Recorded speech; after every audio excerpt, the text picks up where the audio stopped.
Welcome, dear students, teachers, and friends, to another moral story of Simon and the Bird. Once, Simon saw a bird caught in a net spread by some boys. The bird was crying for help. Simon freed it, and the bird flew away. A few days later, Simon was eating under a tree. Suddenly, the same bird swooped down and took his food away.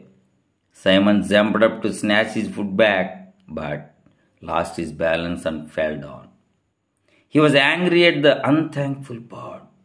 However, he saw a poisonous snake crawling down the tree and understood that the snake could have bitten him.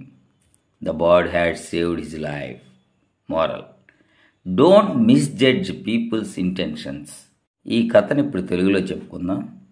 కొంతమంది బాలురు వేసిన వలలో ఒక పక్షి చిక్కుకున్నది. అది సహాయం కోసం కేకలు వేస్తుంది. అప్పుడు దానిని చూసిన సైమన్ దాన్ని విడిపించాడు. ఆ పక్షి ఎగిరిపోయింది. కొన్ని రోజుల తర్వాత సైమన్ ఒక చెట్టు కింద భోంచేస్తూ ఉన్నాడు.